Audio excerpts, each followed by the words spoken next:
Students, कैसे हैं आप लोग? सब अच्छा। स्वागत है आप लोगों का हमारे इस नए वीडियो लेक्चर में। और ये नया वीडियो लेक्चर संबंधित है, जैसा कि आप देख रहे हैं, सेंटेंस पैटर्न से संबंधित हम लोग ने मैंने ऑलरेडी दो वीडियो बना रखे हैं।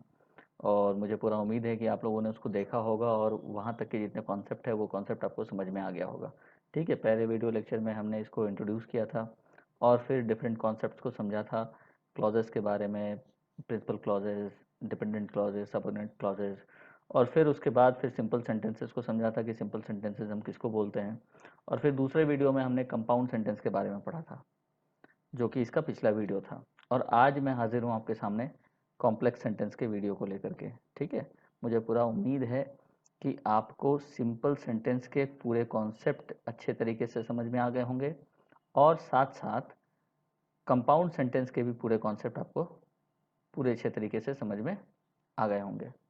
तो इस उम्मीद के साथ मैं आपको आज का लेक्चर शुरू करता हूं कि आपको यह भी जो लेक्चर है कॉम्प्लेक्स सेंटेंस का, जो कॉन्सेप्ट मैं आज मैं आपको लोगों को बताऊंगा, वो आपको पूरे अच्छे तरीके से समझ में आएगा। चलिए तो शुरू करते हैं। तो कॉम्प्लेक्स सेंटेंस होता क्या है?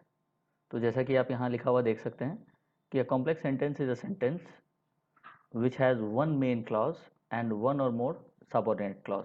ठीक है, कॉम्प्लेक्स सेंटेंस एक ऐसा वाक्य है जिसमें एक मेन क्लॉज होता है और एक या एक से अधिक सबऑर्डिनेट क्लॉज हो सकता है। मेन क्लॉज क्या होता है ये मैं ऑलरेडी बता चुका हूँ। सबऑर्डिनेट क्लॉज क्या होता है ये भी मैं बता चुका हूँ। फिर भी थोड़ा सा रिवाइज करते हैं। मेन क्लॉज को हम प्रिंसिपल क्लॉज बोलते हैं, जो किसी पर डिपेंडेंट नहीं होता है, जिसका मीनिंग क्लियर होता है, ठीक है, स्पष्ट होता है और इंडिपेंडेंटली उसका प्रयोग हम कर सकते हैं सेंटेंस से निकालकर। सबऑर्डिनेट क्लॉज किसको बोलते हैं? तो सबऑर्डिनेट क्लॉज हम बोलते हैं डिपेंडेंट क्लॉज को, जो अपने अर्थ की पूर्णता के लिए प्रिंसिपल क्लॉज पर डिपेंड कर रहा होता है। ओके ना? तो इसका मतलब ये हुआ कि कॉम्प्लेक्स सेंटेंस कैसा सेंटेंस होगा, उसमें एक मेन क्लॉज होना निश्चित है और दूसरी बात, एक या एक से अधिक सबऑर्डिनेट क्लॉज होना निश्चित है। अब आपसे एक सवाल है, आप इस सवाल का जवाब मुझे कमेंट करके बताएंगे। ठीक है, जो नीचे कमेंट होता है कमेंट करके बताना कि एक कॉम्प्लेक्स सेंटेंस का जो डेफिनेशन अभी बताया है और इसके पहले जो मैंने कंपाउंड सेंटेंस बताया था, दोनों में क्या डिफरेंस है। कंपाउंड सेंटेंस और कॉम्प्लेक्स सेंटेंस के डिफरेंस क्या हैं, क्लॉजेस से संबंधित, प्रिंसिपल क्लॉज और सबऑर्डिनेट क्लॉज से संबंधित, ये डिफरेंस आप हमको कमेंट में बताएंगे। मैं इंतज़ार करूंगा आप लोगों के कमेंट का। ओके, एनीवे, तो ये तो समझ में आ गया आप लोगों को कि कॉम्प्लेक्स सेंटेंस क्या हुआ, कि कॉम्प्लेक्स सेंटेंस एक सेंटेंस है जिसमें मेन क्लॉज है, एक मेन क्लॉज है या एक से ज़्यादा सबऑर्डिनेट क्लॉज है। एग्जाम्पल में चलो देखते हैं कि she said that she did not know who killed her husband. Okay, तो इसमें मेन क्लॉज कौन सा है? तो सी सेड, क्योंकि एक सब्जेक्ट है, एक वर्ब है इसका, तो सी सेड एक मेन क्लॉज हो गया। सबऑर्डिनेट क्लॉज क्या है? वैसा क्लॉज जिसको सेंटेंस से अगर बाहर निकाल दिया जाए तो इसका पूरा मीनिंग स्पष्ट नहीं हो पाएगा। तो उसमें से पहला क्लॉज है हमारा that she did not know. ठीक है, दैट के साथ ये क्लॉज जुड़ा हुआ है, ये सबऑर्डिनेट क्लॉज हो गया। और यहाँ पर हु किल्ड हर हस्बैंड, ठीक है, ये भी एक सबऑर्डिनेट क्लॉज ही है। तो ये दो सबऑर्डिनेट क्लॉज हो गए। तो एक मेन क्लॉज हो गया, दो सबऑर्डिनेट क्लॉज हो गया। इसका मतलब ये सेंटेंस पूरा क्या हो गया? एक कॉम्प्लेक्स सेंटेंस का एग्जांपल हो गया। ओके, एक और एग्जांपल देखते हैं, जैसे कि 3 years have passed since I came here.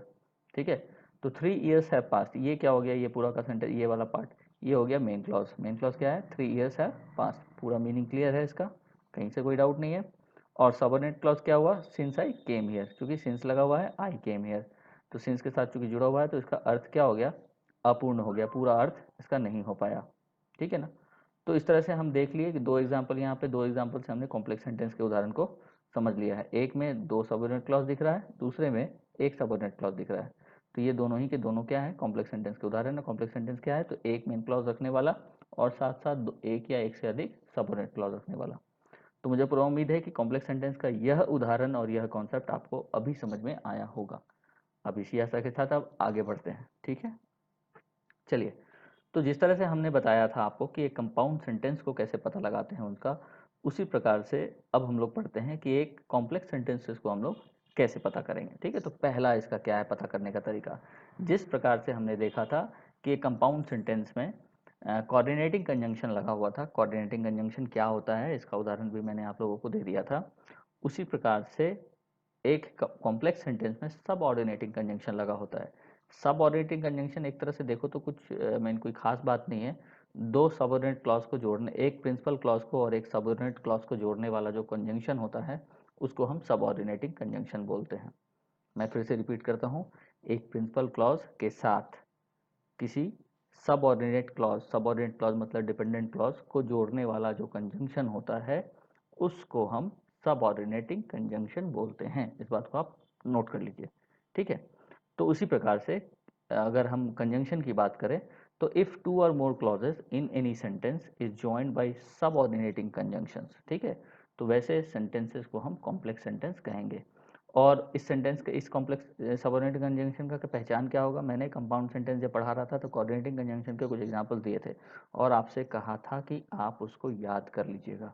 मुझे पूरा उम्मीद है कि आप लोगों ने याद किया होगा, और जिन लोगों ने याद नहीं किया है कृपया करके उसको याद कर लीजिए, क्योंकि उसके अलावा दूसरा कोई उपाय नहीं है। उसी प्रकार से जिस प्रकार से आपने कोऑर्डिनेटिंग कंजंक्शन याद किए, आपको ये सारे सबऑर्डिनेटिंग कंजंक्शन भी याद करने पड़ेंगे निश्चित तौर पर। इससे क्या होगा कि आपका कंजंक्शन का भी कॉन्सेप्ट क्लियर हो रहेगा, ठीक है ना। फिर जो कंजंक्शन इसके बाद हम लोग पढ़ने वाले हैं कंजंक्शन के चैप्टर को, उसके बारे में आपको पूरी जानकारी होगी। और ये सारे ऐसे कंजंक्शन हैं जो काफ़ी कॉमन हैं और कॉमन तरीके से आप यहाँ तहाँ इसका यूज़ आप देखते रहते होंगे। अगर लिटरेचर पढ़ते होंगे या न्यूज़पेपर पढ़ते होंगे या कोई भी दूसरे सेंटेंसेस पढ़ते होंगे तो इसका उदाहरण आपको दिखता होगा, ठीक है। तो चलिए देखते हैं कौन कौन से हैं। तो मैं रिपीट यहाँ पर पढ़ के आपको बताता हूँ। As, as if, as though, as that, as long as much as, than, though, as far as, so far as soon as, after, before, because, if, whether, even if, in case, that, so that, in order that, provided that, notwithstanding, that, then, now that, the moment, the minute, considering that, who, whom, whose, which, what, how, when, where, while, till, until, unless, etc। तो इतने सारे भी अगर आप याद कर लेते हो या ध्यान में रखते हो तो आपकी अंग्रेजी तो अच्छी होगी ही, साथ साथ सेंटेंस का जो कॉन्सेप्ट होगा वो भी पूरी तरह से क्लियर हो जाएगा, ठीक है। तो इसको प्लीज़ आप लोग नोट कर लीजिएगा, क्योंकि इसके अलावा फिर कोई बहुत अच्छा उपाय नहीं मिलेगा आपको। चलो अब सेंटेंसेस को समझते हैं एग्जाम्पल्स के तहत। जैसे कि let us go to the station as it is late, ठीक है।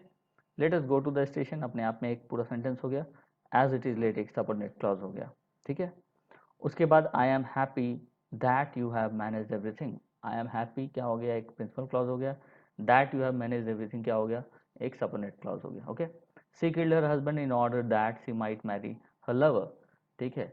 तो सी किल्ड हर हस्बैंड एक प्रिंसिपल क्लॉज हो गया। In order that she might marry her lover ये सबऑर्डिनेट क्लॉज हो गया, okay.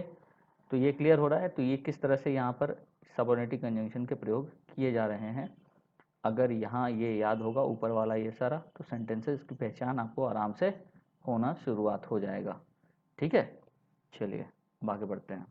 He ran away the moment या the minute you came, you will have to tell me how long she will stay here, he talks to me as if he was my boss, he is an honest man though although he is poor, I want to know whether you will do your homework or not, what will you do in case you fail, think before you leap। तो ये सारे example मैंने आपको दिए हैं complex sentences के। क्यों? क्योंकि इन सारे सेंटेंसेस में सबऑर्डिनेटिंग कंजंक्शंस लगे हुए हैं, ठीक है। उम्मीद है कि आप लोगों को समझ में आया होगा। चलिए एक कुछ नोट पॉइंट देखते हैं हम लोग यहाँ पर इससे संबंधित। पहला नोट पॉइंट ये कहता है कि when relatives like who, whom, whose, which, when, where are used in defining way in a sentence, such a sentence is called a complex sentence। अब देखो क्या है, इसके पहले वाले वीडियो में हमने कंपाउंड सेंटेंस का जो वीडियो था, उस कंपाउंड सेंटेंस के वीडियो में हमने क्या चर्चा किया था? हमने चर्चा किया था डिफाइनिंग नॉन डिफाइनिंग यूजेस का, मतलब रिलेटिव प्रोनाउन के या फिर हाँ रिलेटिव प्रोनाउन के, ठीक है ना, नॉन डिफाइनिंग यूजेस का प्रयोग किया था, ठीक है ना। नॉन डिफाइनिंग यूजेस का प्रयोग किया था, ठीक है। उसको समझाने के लिए मैंने आपको बताया था कि वहाँ पे कॉमा को नोट करना, अगर हु हुम के बाद अगर कॉमा दिख जाए तो समझ लेना कि नॉन डिफाइनिंग है। यहाँ पर अगर ऐसा है तो वो सेंटेंस क्या होगा? तो कंपाउंड सेंटेंस होगा, ऐसा मैंने आपको बताया था, राइट, ठीक है। रिलेटिव प्रोनाउन जब पढ़ेंगे हम लोग चैप्टर पढ़ेंगे तो फिर मैं उसमें आपको डिफाइनिंग क्या होता है एग्जैक्टली, नॉन डिफाइनिंग एग्जैक्टली क्या होता है वो मैं समझाऊंगा आप लोगों को। लेकिन चूंकि अभी वो चैप्टर नहीं है, लेकिन आपको हिंट देना है, चूंकि चर्चा आ गया है, इसलिए मैं हिंट दे के समझाने का प्रयास कर रहा हूँ। अगर ये हिंट भी पकड़ लिए तो काफ़ी है अभी के लिए समझना, तो बस इतना ही समझ लो। तो कॉमा, नॉन डिफाइनिंग में कॉमा लगा हुआ था, ठीक है ना। तो वो सेंटेंस क्या बन रहा था, कंपाउंड सेंटेंस बन रहा था। अभी यहाँ पे क्या कहता है, यहाँ पे कहता है डिफाइनिंग वे में, मतलब उन्हीं रिलेटिव प्रोनाउन का प्रयोग आपको करना है डिफाइनिंग वे में। डिफाइनिंग वे का मतलब होता है कॉमा नहीं लगा रहेगा, ठीक है। हु, हुम, व्हिच का यूज तो होगा, बट विदाउट कॉमा, ठीक है ना, विदाउट कॉमा।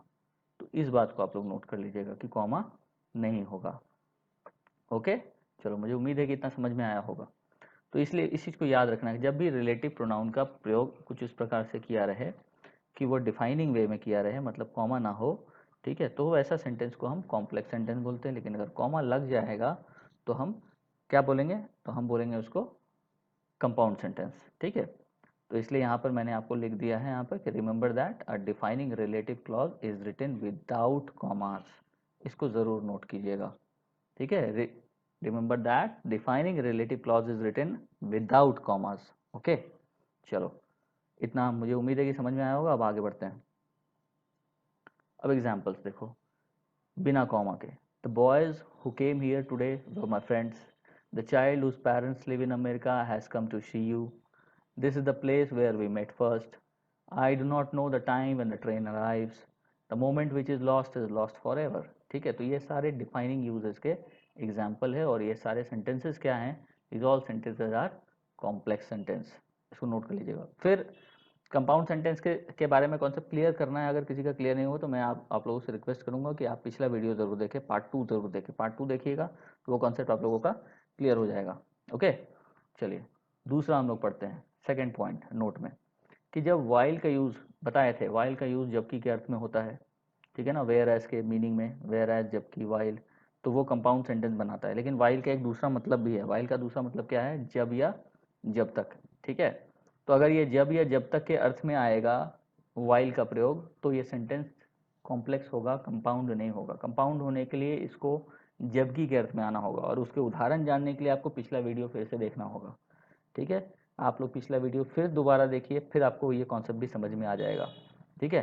तो वाइल का अर्थ मैं बता रहा हूँ आप लोगों को कि जब while is use in the sense of during the time और एज लॉन्ग एज, मतलब कि जब या जब तक के अर्थ में अगर वाइल का यूज होता है तो वह एक सबऑर्डिनेटिंग कंजंक्शन का काम कर रहा होता है, और वैसे अर्थ में जो सेंटेंस बनता है वो कॉम्प्लेक्स सेंटेंस बनता है, कंपाउंड सेंटेंस नहीं बनता है।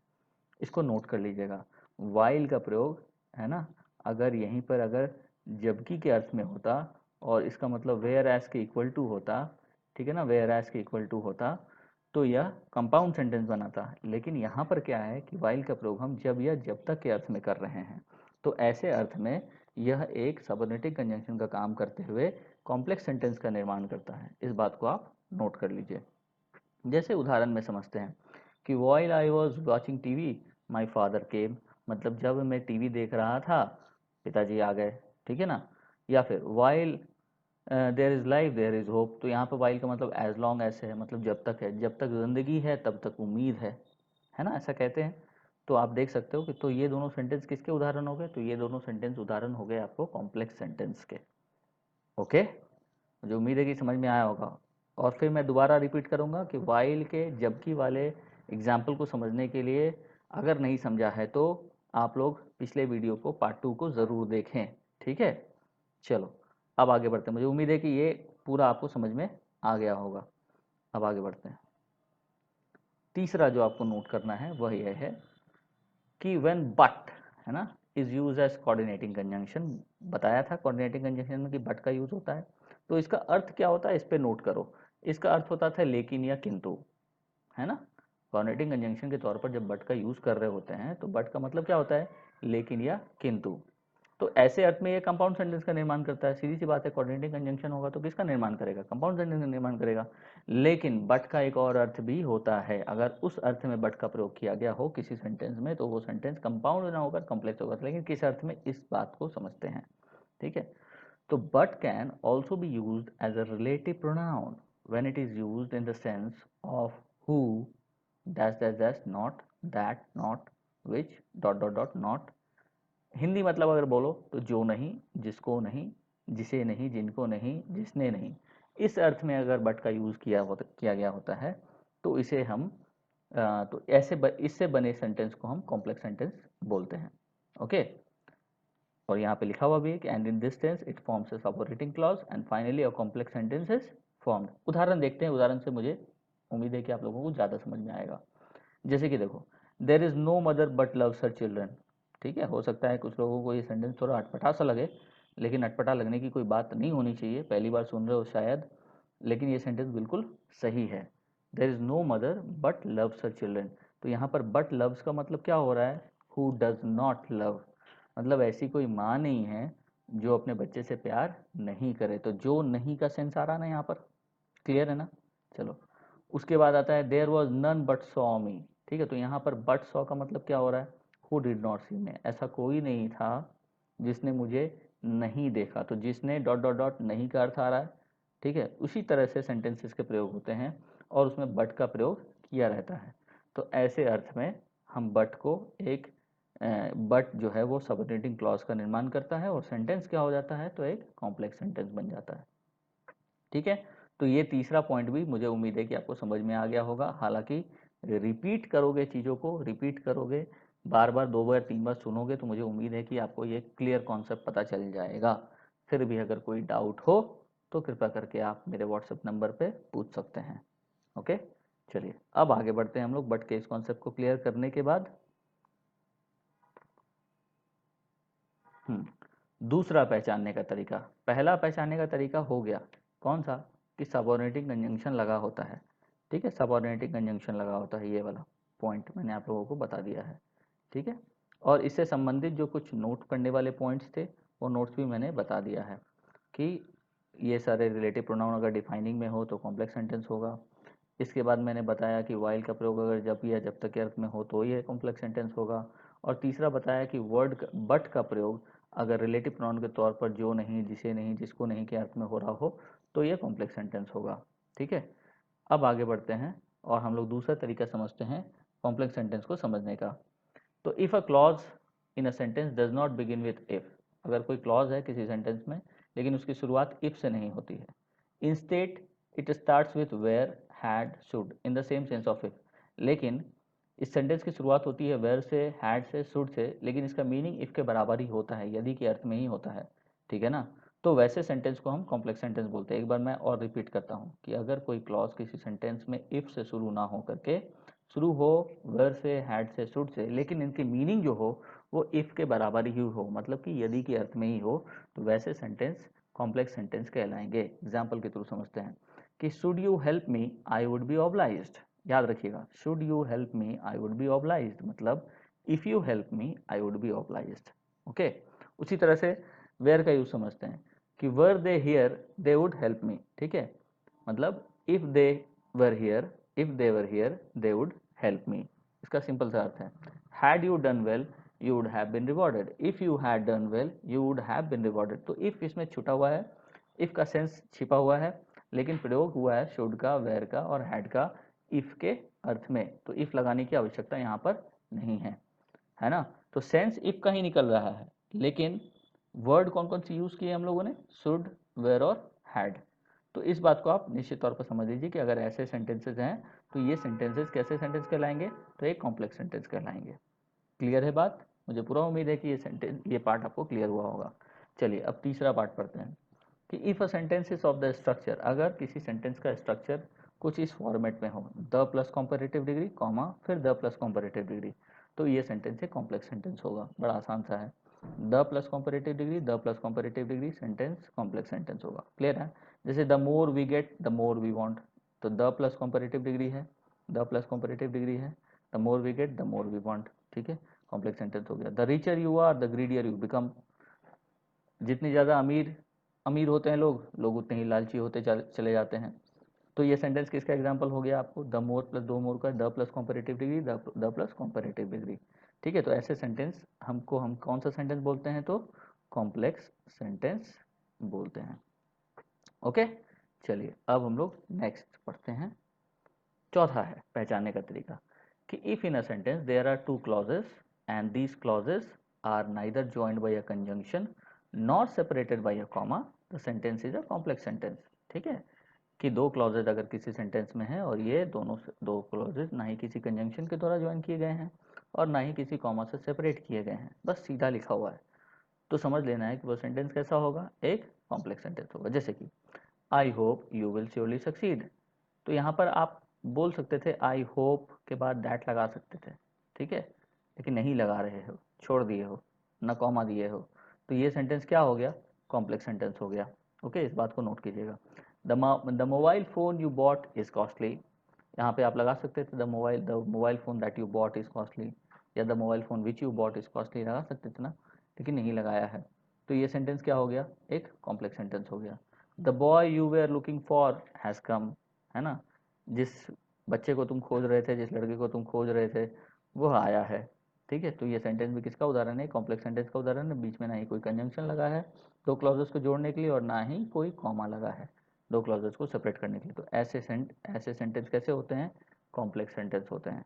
इस बात को आप नोट कर लीजिएगा।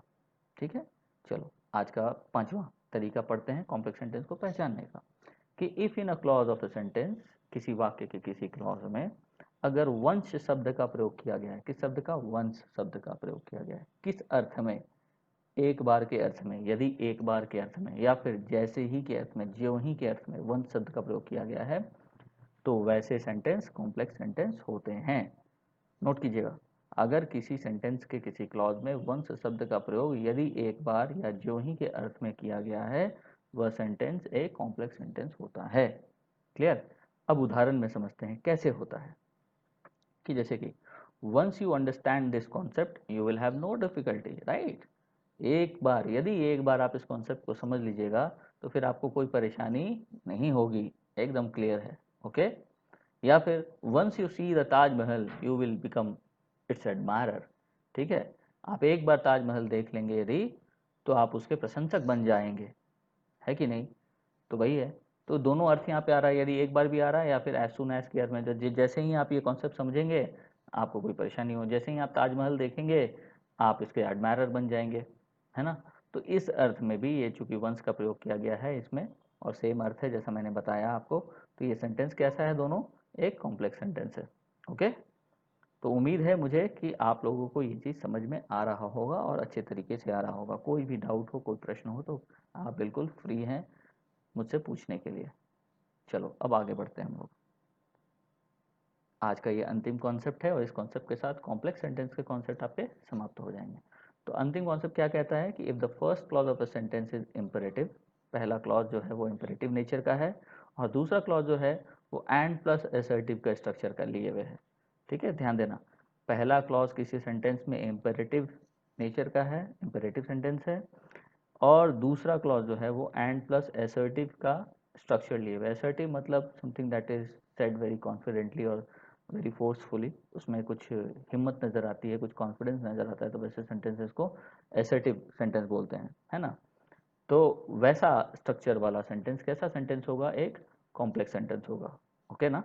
जैसे एग्जांपल में देखो सुभाष चंद्र बोस का ये फेमस कथन, give me blood and I will give you freedom, है ना। तो गिव मी ब्लड ये एक इम्पेरेटिव नेचर का सेंटेंस है, and I will give you freedom, मैं तुम्हें आज़ादी दूंगा, इस बात में कॉन्फिडेंस है ना। तो असर्टिव नेचर का ये सेंटेंस है और एंड लगा हुआ है, तो ये सेंटेंस कैसा हो गया, तो ये सेंटेंस कॉम्प्लेक्स हो गया, है ना। दूसरा एग्जांपल जैसे समझते हैं, switch off the fan and I will beat you, if you switch off the fan I will beat you, ये अर्थ निकल रहा है। ठीक है, तो this is the condition over here. ठीक है, तो ये सेंटेंस, दोनों सेंटेंस जो हो गया ये कैसा नेचर का हो गया, तो एक कॉम्प्लेक्स नेचर का सेंटेंस हो गया।